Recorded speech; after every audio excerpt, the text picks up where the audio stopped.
sobat pendengar semuanya, selamat datang di podcast Suara Bahasa Universitas PGRI Jombang bersama dengan aku, Devi Angelina, yang akan nemenin kalian ngobrol santai tapi inspiratif. Nah, topiknya ini sangat menarik bagi mahasiswa, khususnya Prodi Pendidikan Bahasa Indonesia, yang hobinya suka ngomong dan suka nulis. Topiknya yaitu mengenai dari bahasa ke panggung saat hobi bicara jadi profesi. Kita bakal ngobrol tentang gimana sih keterampilan orang-orang yang punya keterampilan berbahasa dan keterampilan berbicara untuk membuka peluang karir mereka di bidang MC atau jurnalis atau juga bisa presenter yang cocok dengan narasumber kita hari ini. Aku nggak sendiri nih, ada temen dari Prodi Pendidikan Bahasa Indonesia yang bakal nemenin aku ngobrol mengenai seputar jurnalistik. Yang pertama ada Kak Naira. Halo Kak Naira. Halo. Nah, ini adalah teman aku dari Prodi Pendidikan Bahasa Indonesia. Nah, ada teman aku juga nih dari Prodi Pendidikan Bahasa Indonesia juga, ada Kak Lia. Halo Kak Lia. Halo Kak Devi. Teman, tema kita emang menarik banget ya. Kadang itu kita suka mikir kan, kayak gimana sih hobi kita yang suka ngomong sama suka nulis ini bisa menjadi peluang karir di masa depan. Nah, ini sangat cocok dengan narasumber kita hari ini, teman-teman. Langsung saja kita sambut narasumber kita, yaitu Kak Sinta. Hari ini sama aku Sinta. Ya, Kak Sinta ini emang alumni dari Pendidikan Bahasa Indonesia Universitas PGRI Jombang juga yang sudah lama berkecimpung di dunia jurnalistik. Gimana Kak, awalnya kok bisa berkecimpung di dunia jurnalistik ini gimana Kak? Ya, jadi awal mulanya kok sih bisa di jurnalistik gitu. Ya, sebenarnya dulu aku itu sebelum ke jurnalistik aku tuh cuma suka MC doang. Tapi cuma MC acara, mungkin MC acara kampus, kayak apel. Tapi tiba-tiba waktu aku udah karena dulu ya aku tuh tertolak perguruan tinggi negeri ya. Terus akhirnya mungkin jalan sukses juga harus di kampus negeri. Akhirnya udah masuk nih di UPJB, akhirnya aku harus punya mimpi baru apa kalau cuma hasilnya kayaknya kurang, akhirnya nggak berkembang. Akhirnya aku ikut lagi UKM pengalaman karena kan ada jenisnya jurnalis nih. Akhirnya aku belajar di sana, nulis tadi kan sempat dibahas ya, menulis, berbicara, sepertinya ini adalah salah satu kemampuan dari keterampilan berbahasa. Sebenarnya kalau misalkan kita bisa tulis ya harus bisa ngomong juga gitu. Akhirnya di jurnalistik kita kenalan itu layak mengawali aku tuh pengen belajar di jurnalistik. Jadi awalnya dulu tuh MC ya Kak ya. Jadi dulu pelajaran dari SMA apa gimana? Ya kalau sih dari SMP itu kayak apa ya? Kayak daftar misalkan ada sudah Pak saya boleh nggak saya jadi MC, Pak saya boleh nggak jadi MC, tapi kan cuma MC yang formal aja. SMP itu sangat kakak ini sangat percaya diri ya Kak dari SMP. Gimana sih Kak cara meningkatkan rasa percaya diri? Jadi percaya diri itu kayaknya itu ya, kalau orang-orang itu biasanya gimana sih cowoknya kayak gini gitu ya, ada tuh orang sebenarnya percaya diri itu kuncinya cuma satu menurut aku ya, yaitu perihal mengubah diri.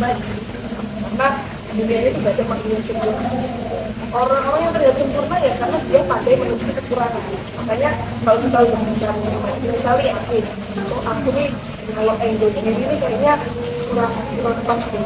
Kalau misalkan aku dulu tapi nggak pede jadi bukan kamera, tapi aku coba angle aku kayak ada titik. Kayaknya aku nggak boleh terlalu nengok. Jadi kalau aku udah terlihat kekurangan aku tuh nggak bisa nih angle ini. Ya udah gimana caranya buat kita tuh menepis kekurangan itu? Dan bagian kita itu aku kayaknya bisa deh. Aku kayaknya bisa deh.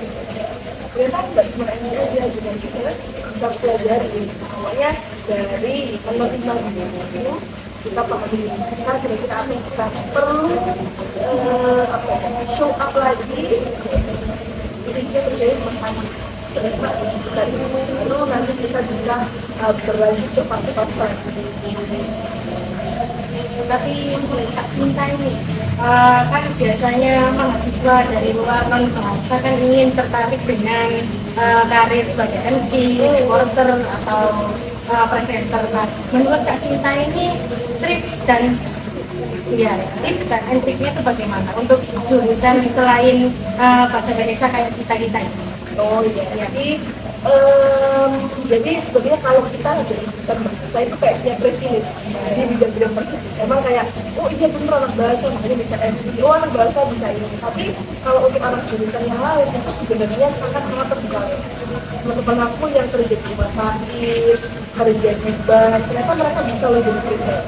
Artinya adalah ketika mereka bisa membaca peluang, entah mereka ikut lomba, entah mereka ikut ekskul kurikulum, entah mereka ikut pelatihan, yang jelas ketika di luar, sebenarnya aku sendiri merasa aku di luar jurusan. Kalau bahasa seharusnya udah fokus pendidikan, tapi kalau jurnalistik itu sebenarnya lebih luas lagi, harus belajar di luar. Makanya dulu kan lebih banyak ke luar gerbang gitu. Jadi sebenarnya cari peluang, cari kesempatan, insya Allah meskipun bukan dari anak bisa. Mungkin ada pengalaman masalah kayak ada ibu ganda atau bagaimana? Jadi yaitu yang berapa ya, itu ada hubungannya dengan yang ditanyain tadi, anak-anaknya dari jurusan luar bahasa. Aku ikut lomba, itu sering banget ikut lomba. Dulu itu 1 bulan wajib ikut 2 lomba dulu waktu aku masih mahasiswa ya, semester 4, semester 5 tuh kayak senang-senangnya gitu. Nah di situ aku melihat ternyata bukan cuma anak bahasa, ternyata anak-anak bahkan jurusan kesehatan, bahkan jurusan teknik, ternyata mereka juga excited. Makanya aku malah semangat aja gitu ikut lomba, meskipun aku ingat banget tuh 9 kali ikut lomba itu nggak pernah menang. Sampai mungkin di kampus itu kayak ini orang ikut lomba terus ya bukan menang gitu kayaknya, tapi ya udah nggak apa-apa, aku berusaha untuk mungkin belum sampai. Ada satu quotes yang selalu aku ingat, kalau kamu jangan pernah berhenti, karena kita tidak pernah tahu percobaan kepada kita akan akhirnya di perlombaan ke-10 itu pertama kali dari itu saya pembagian dengan semata ini lomba lomba. Gimana Pak caranya supaya kadang kita kalau habis lomba itu kan kita malah nggak ya. Tapi gimana caranya? Mentalnya ya, mental.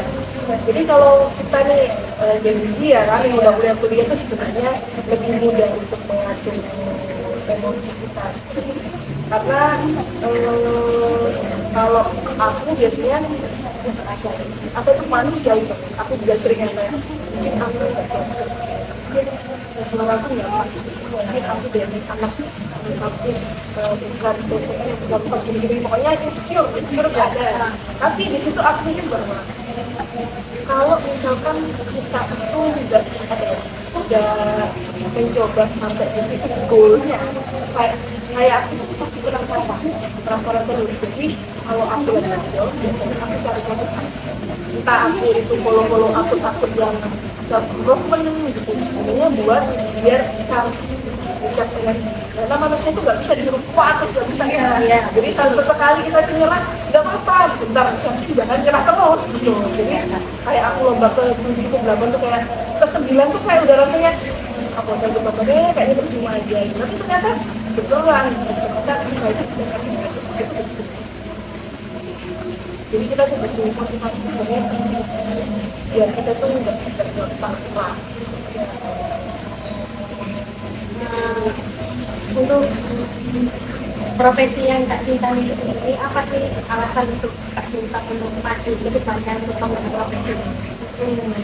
Jadi sebenarnya kalau kita kan pendidikan bahasa Indonesia ya, pasti kan orientasi betul-betul ke pendidikan, guru. Jadi dulu aku tuh mikir bahwa jurusan akhir itu adalah seorang guru, penting nggak pendiri di kemampuan juga penting nggak ya, penulis apalagi aja aku juga. Jadi aku mikir bahwa mungkin ini saatnya aku untuk tetap ada di jalur, artinya aku tetap melalui, tapi aku tidak melupakan seperti tema yang besar yang diambil tadi ya. Kita itu jadi lagu yang enjoy aja nih jalannya. Jadi aku memilih untuk jalan ini itu karena ini sebagai salah satu wasilah kita mengamalkan kita punya 4 tahun ilmunya dikali lewat Selain itu ketika liburnya aja ya udah, jadi kadang ada apa namanya pelatih speaking, kadang ada MC, kadang kalau misalkan pas lagi jodoh apa namanya ada tawaran untuk jadi host, jadi sebilang kalau emang lagi kosong dan misalnya juga lagi itu ya udah sudah. Jadi menurut aku kayak ini hobi yang mungkin melekat ya ini melekat dan pengen aku lakukan dan nantinya ternyata itu benar-benar sia-sia ketika nanti kita ngajar anak-anak itu akan selalu dia mau bangun. Jadi ketika anak-anak anak-anak mau belajar itu kita bisa ajari dengan apa yang kita pelajari. Makanya gitu. Jadi untuk profesi yang Kak Cinta ambil ini kita untuk jenjang semuanya ya Kak? Mulai dari SD, SMP, SMA juga. Ya, jadi kalian gak usah khawatir ya, anak-anak biasa. Nah, emang warnanya lebih besar. Cuma misal di SMP aja enggak, di SMA juga kan ada yang bisa jadi dosen praktisi. Kalau misalkan udah bertahun-tahun ya, misal di profesional atau jadi presenter, bisa loh meskipun S1 itu jadi dosen yang ngajar satu mata kuliah di mana punya keahlian yang tapi ya dokter tadi emang harus tinggi juga gitu. Itu sih. Kamu juga kayaknya tuh pernah sama untuk freelance kan pada tiap hari. Jadi kalau emang lagi butuh dan aku lagi kosong, ya udah kita berangkat. Tapi kadang misalnya butuh aku yang nggak bisa, berarti belum. Ini juga yang kayak sebulan berapa kali juga. Jadi benar-benar sewaktu-waktu kalau emang lagi butuh. Saya sudah nggak pengalaman ya di jalan. Tantangan seperti apa yang perlu kita hadapi jika kan kita dalam menjadi MC itu kan bukan banyak orang itu kayak terkadang kita itu salah ngomong kalau kita dengar tapi sebenarnya ini bukan tantangannya itu selain itu apa yang masalah ya jadi biasanya nervous dan itu kalian ngajar sebenarnya ngajar karena apa ya kita nggak percaya nervous itu nggak bisa kita hilangin. Yang bisa itu kita kondisi tubuh nggak boleh yang terlalu kelihatan apa namanya tangannya itu kayak gemeteran. Nah, cara kita megangkan jadi memang tuh sangat-sangat wajar. Tapi sebenarnya tantangan yang betul-betul kita hadapi sebenarnya jurnalistik MC sebenarnya terdiri dari dunia entertainment. Ya, dunia entertainment itu kita akan dapat lebih besar. Soalnya kamu up-nya itu kurang. Di kamera ternyata kamu belum kelihatan tuh lipsticknya. Oh berarti padahal kita aja tuh udah merah banget. Itu tantangan juga. Terus misalkan itu bedak kamu tuh kurang tebal. Jadi tantangannya lebih besar. Terus gimana caranya kita tuh membawakan sesuatu yang orang itu interest ya. Kadang kita merasa udah senyum. Ternyata di kamera itu belum senyum. Nah, jadi tantangannya itu lebih ke visualnya kita, dan juga kayak penampilan yang kadang menurut kita di sini itu udah tebel, cukup tebel. Jadi selain emang kepercayaan diri di situ, persiapan di penampilannya itu juga. Jadi bisa Kak Cinta kita seperti apa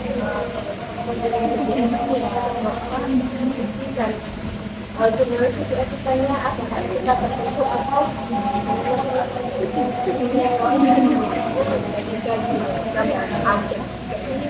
kalau misalkan MC sama itu mungkin ada sedikit posisi yang agak beda. Kalau MC itu kan kita membawain acara. Biasanya MC itu kita pasti yang pertama tuh boleh memandang siapapun bisa. Jadilah kita sistem ini nggak usah ini nanti nggak boleh. Jadi karena kita tuh bekerja dari semua elemen. Kita sama apa namanya tim sound kita juga perlu kalau misal kurang kenceng suaranya. Mic yang nggak enak kita bisa sama mereka. Terus misalkan ada lagi tim dekorasi misalkan. Aduh nggak begitu deh sama tim dekorasi kita pasti tapi kalau misalkan dekornya tiba-tiba kurang apa namanya match, kita masih butuh kerja sama. Jadi sebenarnya saya itu lebih ke bagaimana kita memandang orang. Jadi yang kedua mengambil waktu sampai jadi MC itu acaranya jam 10 ya kan, terus kita dari jam 10 kurang 5. Sekarang nggak bisa cek sound, nggak bisa ngobrol sama kliennya dulu, nggak bisa lihat situasi dulu. Terus yang ketiga adalah ini perihal kita itu menyapa tamu-tamu hadirin. Karena kalau misalkan bupati nggak hadir, bupati misalkan posisinya di tengah, terus ada juga mungkin camat yang hadir. Jadi ketika misalkan kita kan menyebut yang terhormat Bupati Jombang, di mana kita itu menyapa ya harus tepat sesuai orang yang jangan sampai kita menyapa nggak tahu posisi orang. Itu sih sebenarnya yang kadang-kadang itu mungkin di beberapa orang tuh masih menganggap sepele. Jadi sebelum itu cari tahu dulu nanti posisinya beliau di tengah, posisinya camat di mana. Jadi biar kita itu nggak sampai merasa tamunya itu nggak kita nggak kita jalanin dengan baik. Sih sebenarnya yang paling besar. Jadi kalau kita bagaimana mengatur waktu, terus bagaimana kita bertemu dengan para itu, terus kita menghargai semua vendor. Semua vendor itu tetap biasa. Kita nggak tahu.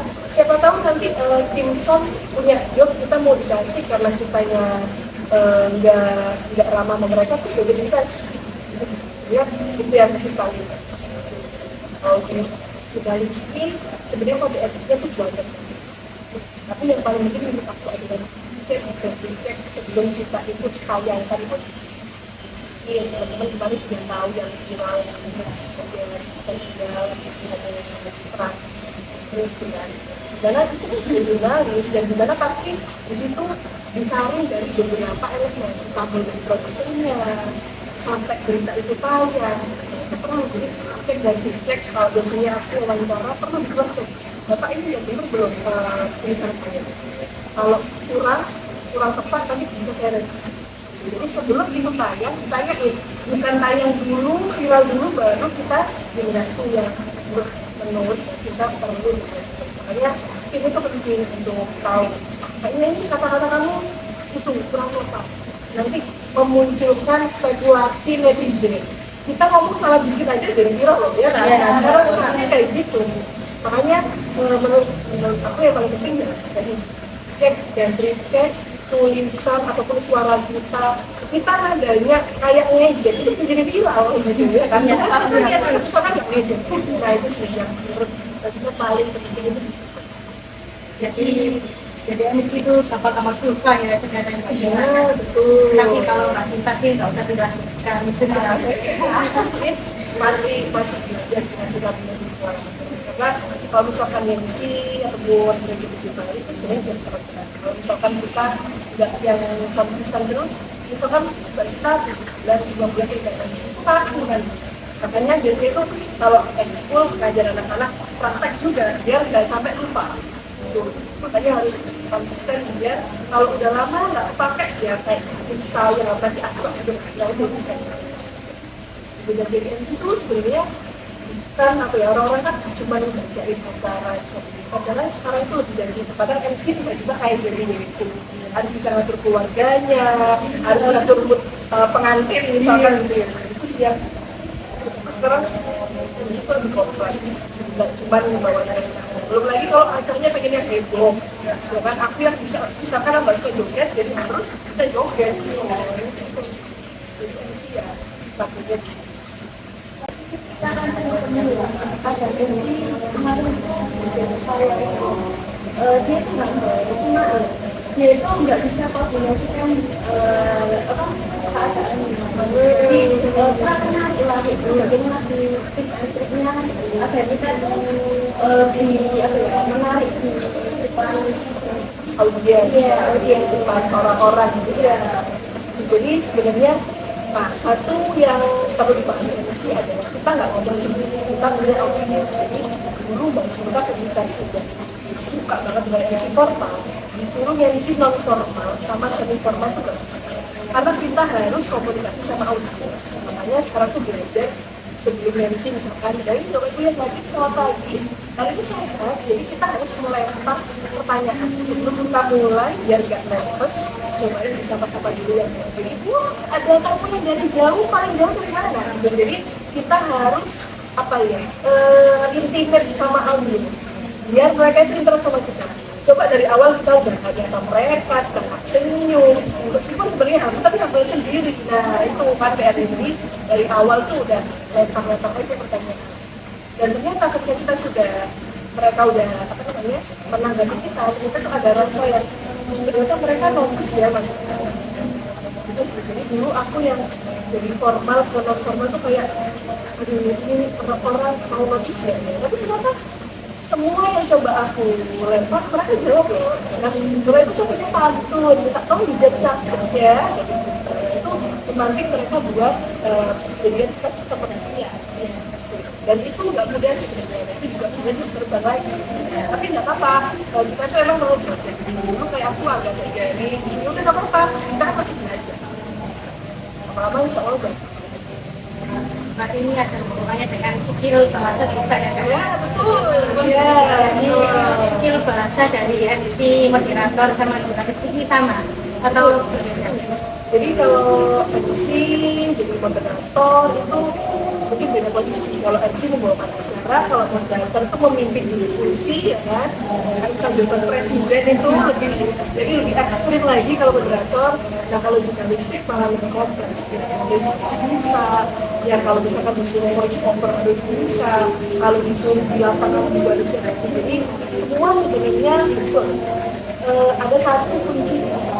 Kalau kita itu tidak bisa tahu bahasa, kalau formal pakainya kayak gimana, kalau non formal pakainya kayak gimana. Nah itu situ kita harus menyesuaikan. Gak semua acara itu formal, gak semua acara non formal. Kadang awalnya formal, akhirnya non formal. Gimana cara pindahnya? Betul. Jadi bahasa itu yang lebih Tapi harus pinter-pinter mau Iya, itu yang justru harus belajar di situ. Iya. Bukan berarti anak bahasa tuh yang paling jago, ya. Kadang kita perlu kolaborasi. Dan ternyata anak teknik, dia ternyata lebih keren, gitu. Itu belajar bahasanya itu berapa dari literasi apa yang supaya bahasanya ini lebih kaya. Oke, jadi literasi biasanya orang-orang tuh lebih baca begitu ya. Padahal kayak kita baca buku jenuh ya kan. Nah, kita di scroll TikTok rupanya, gitu kan. Tapi sebenarnya kalau kita tuh mau belajar struktur bahasa yang bagus, ya emang harus belajar buku. Di dalamnya strukturnya dengan subjeknya, predikatnya itu udah tertata rapi. Sehingga kalau kita sering baca buku, kita bicara itu nah tapi aku juga belajar gimana kalau baca buku terus tuh jadi formal, panen kan. Nah sekali-sekali dengerin podcast kayak gitu. Kadang misalkan nggak pengen podcast yang panjang, pokoknya ada potongan-potongan gitu kan. Ada mau diajak juga, tapi biasanya aku melihat di media juga biar semangat untuk belajar terus gitu. Jadi selain kita baca buku, kita dengerin aja podcast. Kadang ada caption orang-orang tuh aku baca, aku informasiin deh.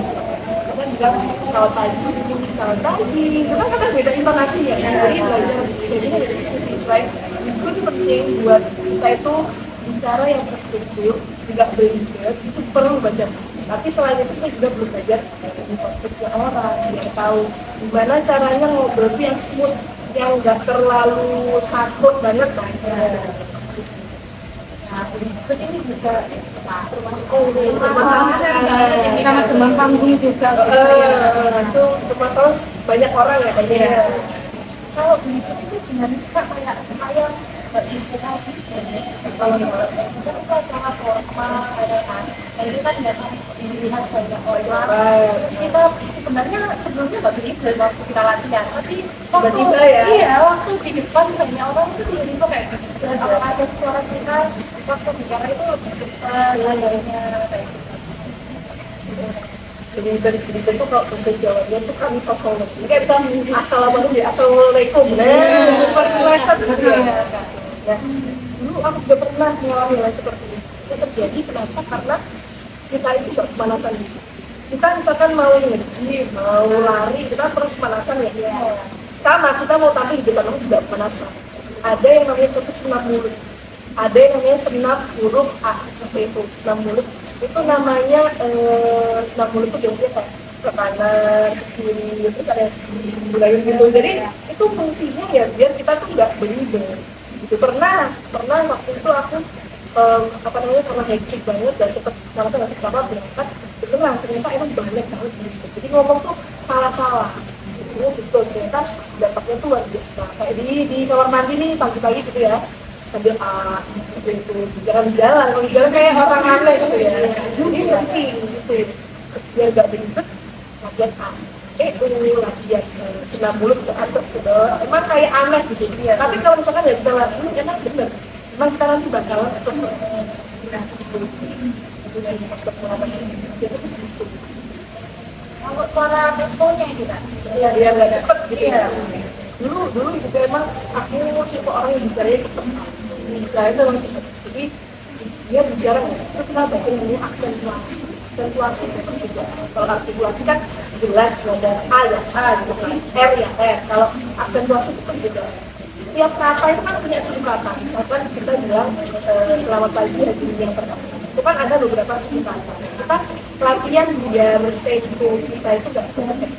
Maka kita perhatikan suku kata itu. Misal selamat pagi hari yang pertama. Selamat itu 3 suku kata. Kalau misalkan nggak cepet jadi sport. Nah kita bisa jadi gitu. Makanya kita kalau belajar tuh belajar dari suku kata. Selamat pagi hari yang pertama. Jadi ketika mau ngasih belajarnya emang pelan-pelan ya. Selamat pagi hari yang pertama. Oh berarti tadi aku bilangnya selamat pagi hadirin yang terhormat. Misalkan bilang kita ngomong terhormat itu bisa agak direm. Selamat pagi hadirin yang terhormat. Nah itu kan ada pemenggalan ya sebenarnya bisa kita pakai. Nah, itu biasanya yang jarang kita pelajari. Kalau kita nggak belajar perbedaan itu nanti kita pengen. Misalkan ngomong baik beri tepuk tangan yang meriah. Kalau kecepatan beri tepuk tangan yang meriah. Nah gitu. Padahal itu kalau dia beri tepuk tangan yang meriah. Nah itu kan bisa. Itu perbedaannya sebenarnya. Suku kata ya. Jadi pas suku kata gimana? Ya kita tuh membedanya agak baik. Terima kasih. Ya.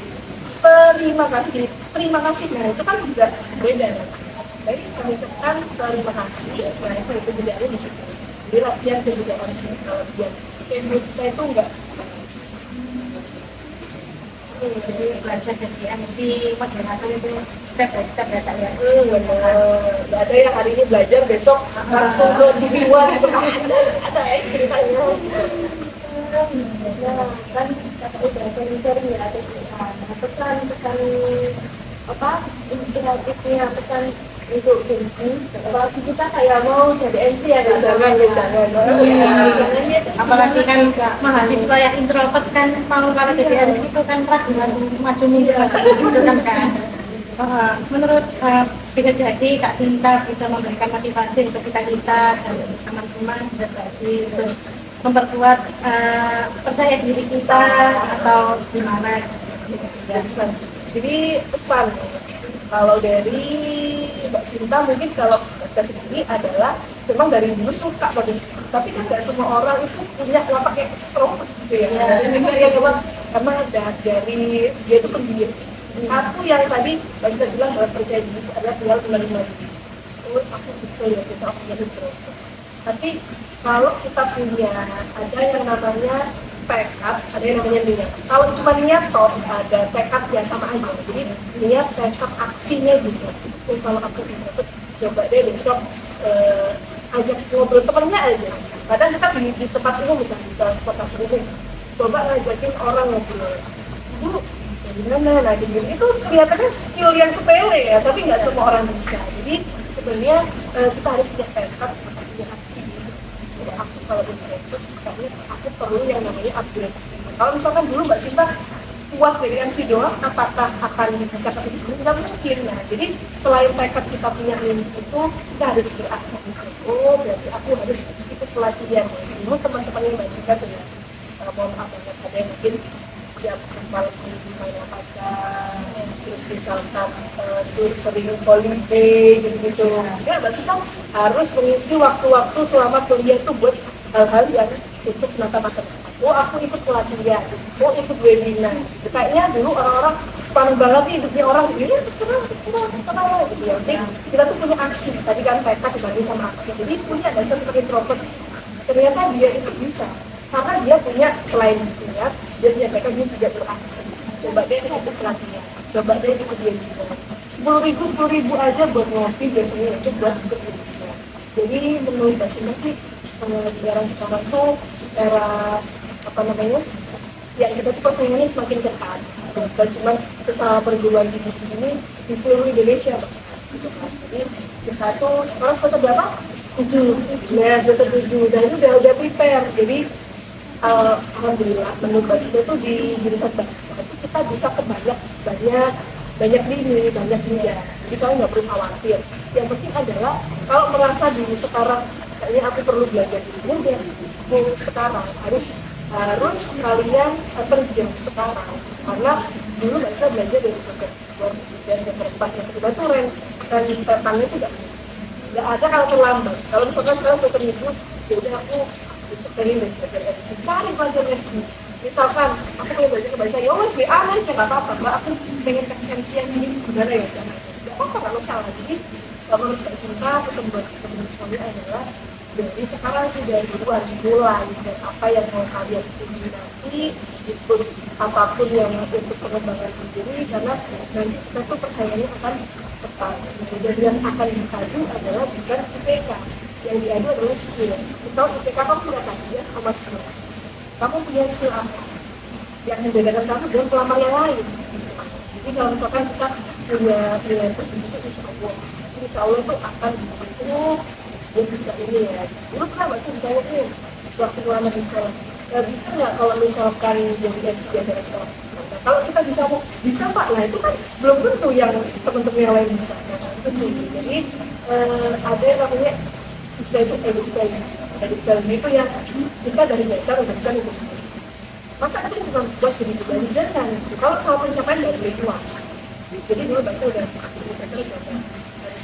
Coba deh besok aku mau jadi host itu yang lebih menantang lagi, karena harus ketemu sama orang-orang yang baik kerjanya di didatengin Habib atau Pak Yai, gimana ngobrol sama Pak Yai gitu kan. Nah, jadi harus terus upgrade, jangan pernah puas sama pencapaian yang kita miliki. Oh aku nambah bahasa bisa ini, oh Pak iya, coba kalau kita dihaji sama anak-anak. Jadi kalian jangan puas sama pencapaian, belajar terus, tidak ada yang namanya terlambat. Kalau misalkan hari ini mau start ngumpul, tapi tetap harus aksinya mana. Dan cuma niat doang ya kan. Jadi niat dan aksi itu adalah kolaborasi yang harus kita lakukan sebagai tim. Itu juga tidak suka ya. Semangat buat kalian itu. Dan pemirsa yang melihat ya, semangat membuat berproses. Gak ada tuh yang namanya buat ditanam sekarang langsung muncul, itu kan ada ya. Pasti ya gitu. Jadi harus dimulai dari kecil juga ya. Karena pengetahuan aja nggak bisa untuk kita ada jenjang karir atau mencari berprestasi. Yes, bisa kalau kita orang. Iya, itu yang sesuai. Tapi betul, kalau misalkan Pak punya skillnya, ya sempat ketemu orang lain. Aja nggak ya? Jadi Kak Cinta ini ada kemarin-kemarinnya juga ya kayak dari dokter itu. Jadi dulu tuh karena nanti kalian kan belum dulu ya, bisa tahu sama kita. Tujuan dan waktu itu kalau misalkan penikmatnya itu kemana dulu ya. Pengalaman kemarin dulu. Padahal kita tuh masih orang menengah sebelah mata tuh sangat belajar. Ya udah, biarin aja. Yang penting kita tuh punya kayaknya aku berkelakuan, aku harus melakukan. Biar diem gitu semuanya. Kalau kita udah sampai di titik yang kita butuh. Tapi kalau si moderator atau jurnalistik yang terkenal itu harus kita itu punya basic dulu apa gimana Kak? Basic yang dimana? Maksudnya yang basic itu, oh kakak sudah bisa jadi ini tanpa perlu belajar. Terlalu pasti gimana ya? Sudah dari caranya. Oh iya, jadi kayak merasa pede akhirnya ya wes aku nggak mau deh ikut pelatihan ikut ini gitu. Jadi sebenarnya lupa Pak, itu kan satu yang paling penting aja adalah relasi dan koneksi. Jadi ketika kita misal jadi seleksi terus jadi pembawa acara, udah profesional, udah sertifikasi misalnya, udah dapat sertifikasi profesional. Tapi kalau kita nggak punya relasi dan koneksi, ya udah. Makanya kenapa kita ikut lomba, kenapa kita ikut seminar, kita nanti di situ terkoneksi sama peserta yang lain, terkoneksi sama narasumber. Nah di situ dulu nggak sempat ikut pelatihan, akhirnya ketemu sama presenternya TCM, ikut komunitas ketemu sama presenternya GTP. Kalau misalkan kita nggak ikut itu, kemungkinan ketemu itu gimana? Gitu. Apa mungkin kita di jalan ketemu orangnya kan nggak mungkin. Iya. Gitu. Jadi kesempatan kita itu nggak kita tunggu doang. Gitu. Jadi relasi itu dari situ. Makanya orang-orang kok bisa kamu UPJP terus ke TV 9? Nah itu nggak tahu perjuangannya, mungkin baliknya tuh ya. Tahu. Itu padahal sebenarnya ya dari pelatihan, dari lomba, ya dari proses itu yang mengatakan kesana. Makanya kalau kata tadi ada orang yang mungkin merasa di bawah, apa udah bisa itu? Jangan salah, kamu pengen ke tempat itu gimana caranya? Kalau misalnya kita nih pengen ke Jogja, nggak punya kenalan di sana, kan nggak bingung ya. Nah, kita punya koneksi di situ, itu yang paling di depan kita. Bukan berarti itu orang tahu kita, bukan. Maksudnya dia yang ngasih jembatan ke sana, gitu. Jadi kesempatan relasi dan koneksi itu akan muncul dari setiap proses yang kita lakukan. Kalau misalkan kita di STK itu doang, ya udah kita akan berkecimpung di situ aja. Tapi kalau kita ikut organisasi, ke komunitas, misalnya kita nyoba bergensi, orang mau, Naila nih, bisa lebih bergensi. Nah, akhirnya orang tahu dari situ. Berarti selain basic kita ada relasi juga penting. Betul. Basic tanpa relasi.